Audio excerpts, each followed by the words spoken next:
3 weeks ago, I watched a car guy, real enthusiast, owns for vehicles, been into cars since he was a teenager, actually cry looking at his Nissan Altima on Kelly Blue Book. He paid $42,000 for it in 2022, built it out himself. Added carbon fiber trim, custom wheels, took it to car meets. Posted photos online, treated it like family. 2 years later, KBB valued it at $18,000. $18,000. He did the math out loud. I lost more money than some people's annual salary in the value of my car in just 24 months. But here's the thing that really got to him. The dealership where he bought it, they were now selling the exact same model, same year, same color, for $13,013, a brand new one from the factory. That's when he asked me a question I couldn't answer at the time. What the hell is actually happening to the car industry? I've spent the last 3 weeks digging into this, and what I found is absolutely brutal. 9 car brands are in the process of complete financial collapse. They're not going bankrupt next year, but they're actively destroying their own value right now. They're willing to lose thousands of dollars per vehicle just to keep the doors open a little longer. But here's what kills me about this situation. If you're a car lover, if you've ever invested in a vehicle you actually cared about, what I'm about to show you will fundamentally change how you think about buying cars. Because these 9 brands are basically admitting that their vehicles aren't worth what they're charging. And they were so desperate to prove it that they were paying people to take cars off the lot. Stick with me until the very end because the 9th brand just made an announcement that essentially confirms they've already started planning their funeral. And if you own one of these vehicles, you need to hear this. Number 9. Nissan. The transmission time bomb nobody talks about anymore. Let me ask you something. When was the last time you saw a Nissan on the road and thought, man, that's a solid car? I'll wait. Nissan used to represent something real in the automotive world.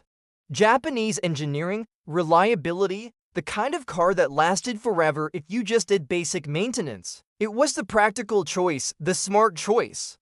The choice that didn't sacrifice quality for price. That Nissan is gone. What killed Nissan wasn't one disaster.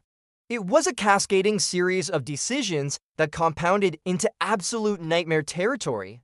And it all comes back to one component that most people don't even think about, the transmission. Around 2012, Nissan started putting continuously variable transmissions, CVTs, into their vehicles. The technology was supposed to be revolutionary, smoother than traditional automatics. Better fuel economy, more responsive acceleration. The engineering was elegant in theory. In practice, it became a disaster that would echo through the company for over a decade. By 2015, owners started reporting failures. Not gradual deterioration, catastrophic failures. Sudden loss of power on the highway, the transmission just giving up while driving at 70 miles per hour. 1 minute you're cruising, the next minute, nothing. The power's gone and the repair bill? For $1,000, sometimes $5,000, insurance won't touch it. Nissan issued recalls. Updated the software, issued more recalls. Every update felt like slapping a band-aid on a bullet wound. And every failed update destroyed more trust. The real damage wasn't mechanical, it was psychological. And psychological damage is permanent in the automotive world. By 2020, Nissan's reputation wasn't just damaged, it was poisoned. Car owners were warning other car owners. Online forums were filled with horror stories. Reddit threads dedicated entirely to documenting failures and repair costs. YouTube videos of people literally stranded on the highway because their transmission failed. Nissan tried everything: extended warranties, transmission replacements, software updates. Nothing worked. Because the damage wasn't to the vehicles, it was to the brand itself.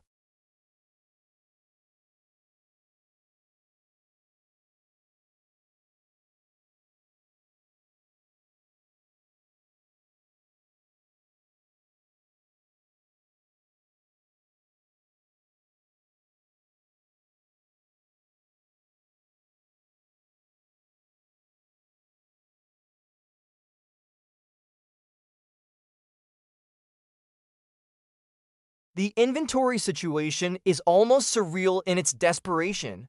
A single lot in Kansas City holds 4,000 unsold Nissan vehicles. 4,000, these aren't in climate-controlled facilities. They're sitting outside in the elements. Every single day, these vehicles lose value. Every single day, Nissan pays interest on the money they borrowed to build them.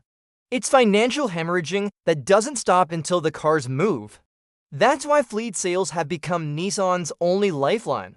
They're dumping vehicles to rental companies at prices that obliterate profitability.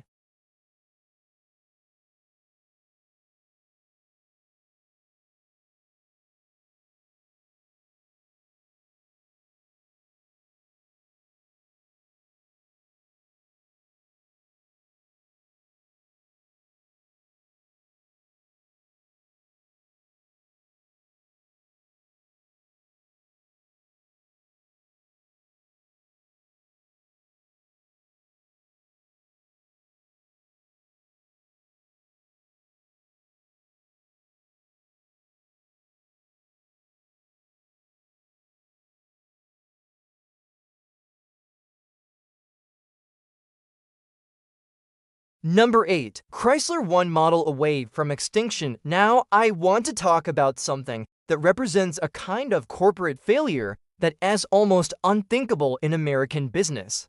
Complete irrelevance, Chrysler spent 100 years building something. They created automotive categories, they defined what American cars could be. They were innovation, they were heritage. They were a company that genuinely mattered in people's lives, and now they're basically one model. The Pacifica minivan, that's it, that's the entire brand now. This isn't strategic repositioning. This is corporate surrender dressed up in quarterly earnings reports and careful language from executives who know what's happening, but won't and say it out loud. What happened is actually instructive in how parent companies destroy valuable subsidiary brands. Stellantis owns Chrysler now. Stellantis made a simple, brutal calculation. Where do we get the best return on capital? Jeep and Ram, these divisions generate better margins. They sell better globally, they align with future strategy. Chrysler doesn't check any of those boxes. So Chrysler stops getting investment. It's not cruel, it's efficient. But efficient is just another word for slow death. I know a dealer in Michigan who's owned his Chrysler franchise for 17 years. His showroom used to display 8 different model lines: sedans, coupes, crossovers, a full brand portfolio that gave customers choices. Now it's 3, the rest of his building used cars. He converted a luxury vehicle dealership into a used car lot because the manufacturer can't give him new inventory worth selling. But here's what's actually brutal. The Pacifica is a legitimately good minivan. It's competitive. It has features that match competitors costing more. It has a plug-in hybrid option that's genuinely innovative. It's actually a solid vehicle. No one cares because Chrysler stopped having a coherent reason to exist. The identity question paralyzes everything. Is Chrysler luxury? Is it mainstream? Is it family-oriented? Is it innovative? Stellantis won't answer, so dealers won't invest. So customers won't even consider it, and the pricing reflects complete dysfunction. Pacificas are selling for 18% below sticker price. That's not a seasonal promotion, that's baseline survival. Some dealers are offering 10 grand off MSRP just to generate foot traffic. Payment deferrals of 120 days are becoming standard. You can literally finance a minivan and not make a single payment for 4 months. This is the mathematics of surrender. When your product can't differentiate itself, when you can't articulate why someone should choose you over alternatives, price becomes your only weapon. And once you go that route, once you condition the market to expect massive discounts, you can never recover. Number 7. Mitsubishi, the forgotten innovator nobody remembers anymore. There is something genuinely tragic about Mitsubishi because they had a real moment where they could have owned the future. Back when most manufacturers were pretending hybrid technology was a distant fantasy, Mitsubishi released the i-MiEV. An actual electric vehicle, a real commitment to electrification. They understood what was coming. They positioned themselves to lead. Then they did absolutely nothing. For the next decade, Mitsubishi released cars that felt designed in 2008 and then forgotten about. Platforms unchanged since 2013, technology that was 5 years behind competitors before it even arrived at dealer lots. Design language stuck in mediocrity, neither modern nor retro, just stuck. The company that could have owned the electric vehicle conversation at the grassroots level decided to play it safe instead. And safe didn't work. Their current lineup is aging in real time. Some models have been in production with minimal refresh for so long that younger buyers don't even know they exist. The brand became invisible in the marketplace. Today, Mitsubishi's dealer lots look like automotive junkyards. The average Mitsubishi sits on a dealer lot for 102 days before it sells. The industry average is 52 days. That means vehicles are sitting twice as long, depreciating faster, costing dealers more in floor plan interest every single passing day. It's a nightmare spiral with no escape. Some models the Eclipse Cross, the Outlander Sports are parked for 150 days or longer. That's 5 months. 5 months sitting on asphalt before someone buys it. That's not a slow sale. That's a vehicle nobody wants at its current price point. Dealers are registering these cars as demonstrators just to trigger manufacturer bonus incentives. Then they sell them as nearly new with massive discounts. This happens because the financial math of waiting for a real customer costs more money than taking a loss and moving the unit. The fleet dependency tells the real story. Over 60% of Mitsubishi sales now come from commercial buyers and rental companies. Regular people aren't buying anymore. Consumers have completely rejected the brand. The only people buying Mitsubishis are those who can't qualify for anything better and need manufacturer financing assistance to make the numbers work at all. Mitsubishi exists in that dangerous middle zone where nothing works. Too expensive to be a budget brand, too outdated to be a quality brand, too invisible to be a desirable brand. They're essentially paying people to remove vehicles from their facilities. Number 6. MAZDA premium gamble backfires spectacularly. This one hurts because Mazda actually makes genuinely good vehicles.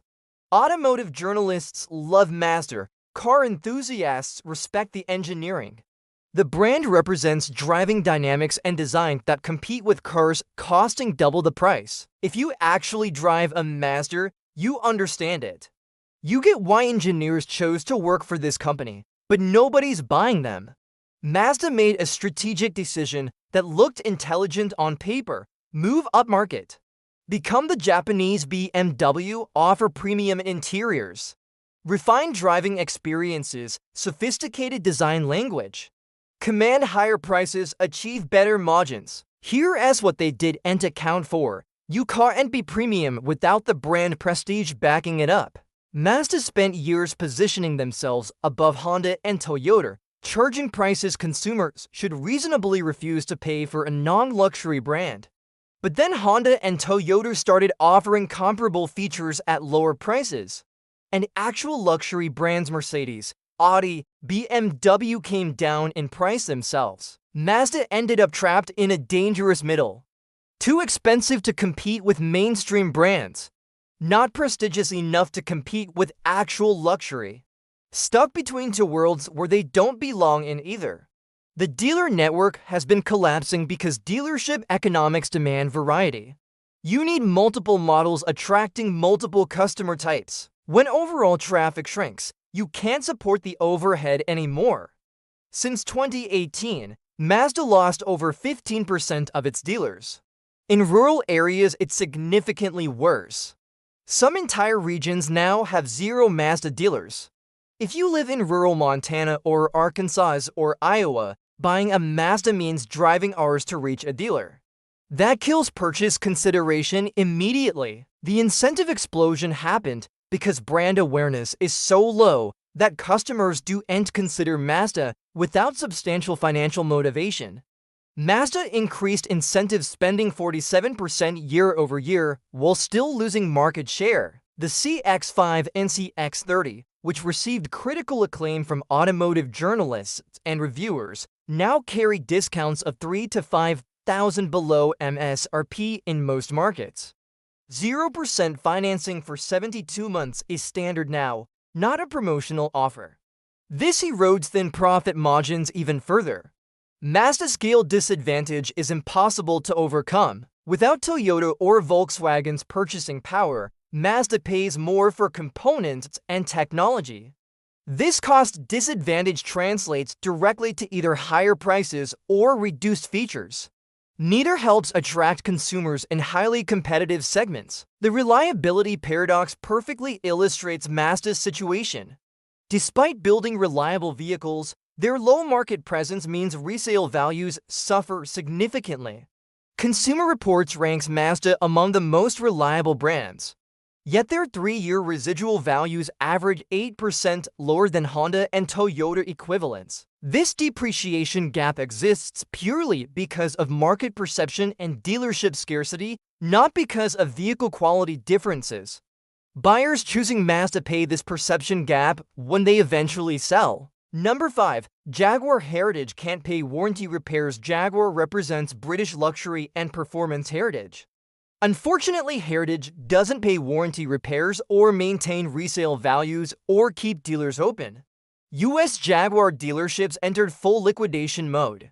Retailers are ending leases early and dumping inventory before depreciation destroys remaining value completely. Major dealer groups are offering discounts of $15,000 to $20,000 below MSRP on brand new models. Discounts previously unheard of in the luxury space ever. Financial disclosures show Jaguar's per unit profitability declined 43% in 3 years as incentive spending skyrocketed beyond any reasonable control. Some dealers registered new vehicles as demonstrators, then sold them as nearly new with massive discounts to avoid manufacturer restrictions on new car pricing. It's technically legal. It's also a sign of absolute desperation. Jaguar's reliability nightmare continues undermining luxury positioning. High warranty claims for electrical systems and infotainment systems prove that luxury pricing doesn't guarantee luxury quality. J.D. Power data shows Jaguar vehicles experience 30% more problems in the first 3 years compared to luxury segment averages. The I-Pace electric SUV proved particularly problematic. Software issues, battery management problems, expensive warranty claims, customer dissatisfaction cascading through online forums. Loyal Jaguar enthusiasts abandoned the brand after multiple dealer visits for identical persistent issues. Parent company pressure to electrify created resource drain, diverting money from fixing current problems while existing customers received unreliable vehicles sitting in showrooms. Jaguar Land Rover announced $18 billion in electrification investment while simultaneously cutting resources for their current lineup maintenance. This resulted in existing models spending more time in service centers than on the road. Dealer service departments report average repair times 40% longer than competitors due to parts availability issues and complex diagnostic procedures. Common electronic modules have back orders exceeding 3 months. The heritage tax is Jaguar's greatest deception. You're paying premium prices for British luxury heritage while receiving Indian-owned reliability-challenged vehicles. This disconnect between brand image and ownership reality created a crisis of confidence among potential luxury buyers. While competitors like Lexus and Porsche command strong residual values, Jaguar models typically lose over 60% of their value within 5 years. This depreciation makes them poor investments compared to other luxury options, eroding appeal to informed buyers. Number 4. Buick accessible luxury. Nobody wants any more Buick used to represent accessible luxury in America. The problem: Americans stopped believing in that concept. The sales reality is brutal. Buick moves fewer units in the US than some startup electric companies. In 2023, Buick sold approximately 103,000 vehicles, declining over 40% from their 2016 peak. Rivian, an electric startup that didn't exist a decade ago, delivered nearly 50,000 vehicles in the same period. This sales collapse forced unprecedented discounting. Some dealers offered 25% below MSRP on new enclaves. Discounts typically reserved for discontinued vehicles or brands actively exiting markets. Dealers entered panic mode. Extended warranties and massive price cuts became standard because dealers couldn't afford inventory aging on lots. The average Buick sits on dealer lots 89 days before selling, significantly above the industry average of 52 days. Extended inventory aging created cash flow crisis for dedicated Buick dealers. Many resorted to selling below invoice price just to generate turnover and free up floor space. 0% financing for 84 months plus cash allowances exceeding $5,000 became commonplace. This destroyed any pretense of premium positioning. Buick's China dependency left the American division fighting for survival. Over 80% of Buick's global sales now come from China, effectively making the U.S. market an afterthought in corporate strategy.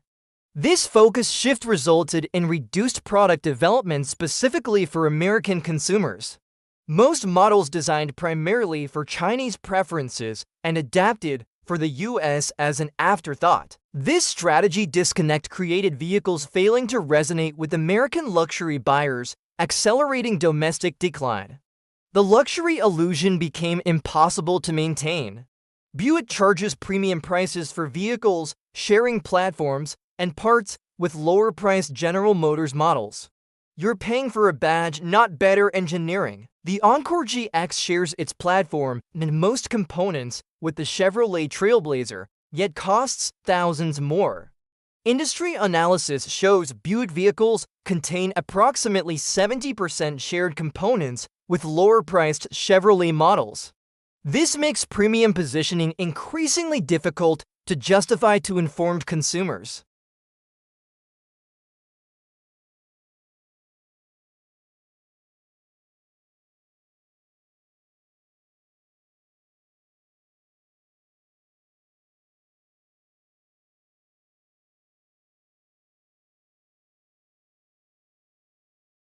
Supply chain costs and electric vehicle transition expenses forced production slowdowns at multiple facilities.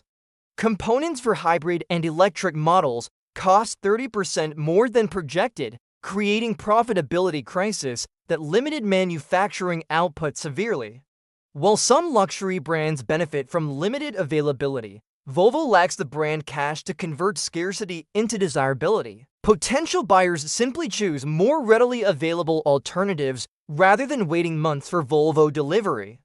Sales reports show 22% decline in conquest buyers directly attributable to availability issues.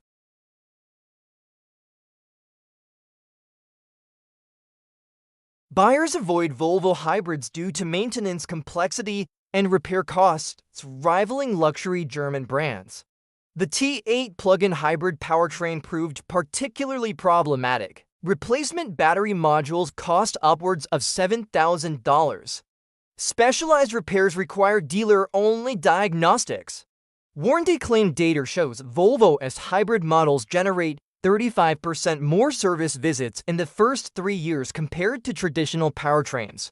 This reliability uncertainty created perception problem that even substantial discounts couldn't overcome. A profitability collapse threatens Volvo's future. Margins shrink as incentives climb continuously. Competition in electric vehicles from Tesla makes their electric offerings look overpriced and underpowered.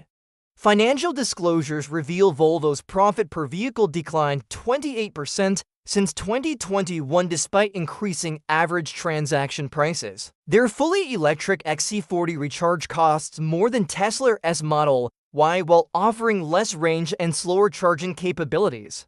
This competitive disadvantage forced aggressive discounting. Some dealers offered $10,000 below manufacturer suggested retail price on electric models. The safety premium myth caught up with Volvo. They charge extra for safety features now standard across the industry while delivering questionable reliability.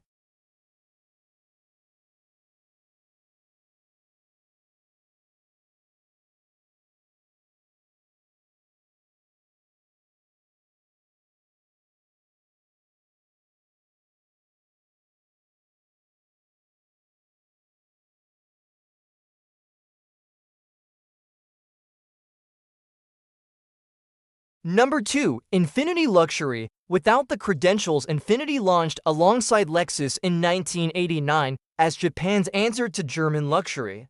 While Lexus thrived and became a household name, Infiniti is dying a slow, methodical death. The most visible sign is Infiniti's dealer network collapse. Once a strong Lexus rival, it now battles sluggish showroom visits and widespread dealer attrition. Multiple metropolitan areas lost their only Infiniti representation in the past 18 months. Former dealers converted to other brands or closed entirely. Behind this collapse lies Infiniti's technology stagnation. Tech features feel completely dated compared to rivals, despite price parity in the premium segment. While competitors offer innovative driver assistance features and cutting-edge infotainment, Infiniti continues with systems feeling a generation behind. This tech lag reflects deeper investment abandonment. Parent company investment shifted to electric development, leaving core models stagnant and outdated. Several promised model refreshes delayed or canceled entirely, leaving dealers with aging inventory increasingly difficult to move. The result is sales volume collapse threatening viability. Monthly sales dropped to just 24 units per dealer on average, making profitability impossible. Many dealerships now rely entirely on service departments to maintain operations as new vehicle sales continue declining. Infiniti faces luxury positioning failure at its core. The brand no longer offers luxury experience justifying premium pricing. While competitors clearly defined luxury value propositions, Infiniti exists in undefined space between mainstream and true premium. That uncertainty is lethal. Multiple incentive programs escalated dramatically. Used car values falling sharply signal shifting beer confidence in brand longevity and desirability. 3-year Infiniti models depreciate approximately 10 to 15% more than German luxury competitors. Value gap makes leasing more expensive and ownership less appealing for rational consumers doing total cost calculations. At its core, Infiniti suffers from luxury positioning failure. Unable to compete with German rivals or justify premium pricing, the brand lacks performance credentials of BMW, technological leadership of Mercedes, or design consistency of Audi. Parent company Nissan's financial challenges limit Infiniti product development investment, creating downward spiral of aging products requiring larger discounts leading to weaker residual values and diminished perception. Number 1. FIAT. The final stand that isn't working. Fiat might not survive 2026, and their final desperate moves prove just how completely broken the entire automotive system has become. The most visible sign is showroom space reduction.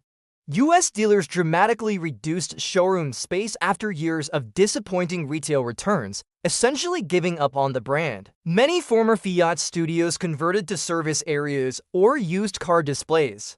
New Fiats relegated to back corners, if displayed at all. Fiat's survival now hinges on single-model desperation. Electric vehicle relaunch efforts depend entirely on one imported model positioned at risky price points that could determine whether the brand survives. The 500e represents Fiat's last stand in America, but early sales figures suggest it's failing to gain any real traction. Existing owners face parts availability nightmare.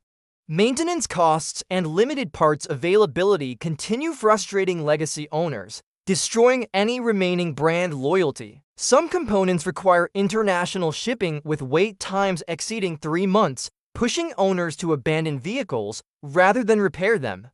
These challenges created sales volume catastrophe. The brand sold only 1,528 vehicles in the entire U.S. market in 2024, making it essentially irrelevant. Toyota sometimes sells more Camrys in a single day than Fiat sells vehicles in a year. If current trends continue, Fiat faces second exit from American market. This would be the second time Fiat left the US, proving some brands simply can't survive in America.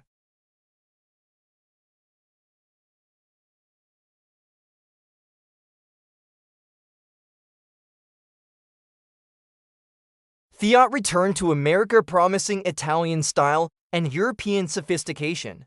Instead, they delivered disappointment and now practically give cars away to anyone willing to take them.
He's selling the Nissan, taking the loss. Not even trying to recover the money, and you know what he's buying instead? A 2019 Toyota, older, higher mileage. Less fancy, but it holds value, it's reliable. It'll be worth something in 3 years. That's the message these 9 brands are sending with their desperate pricing strategies. Our vehicles aren't worth owning. They're saying it with their discounts. They're saying it with their financing deals. They're saying it with their 0% interest rates for 84 months.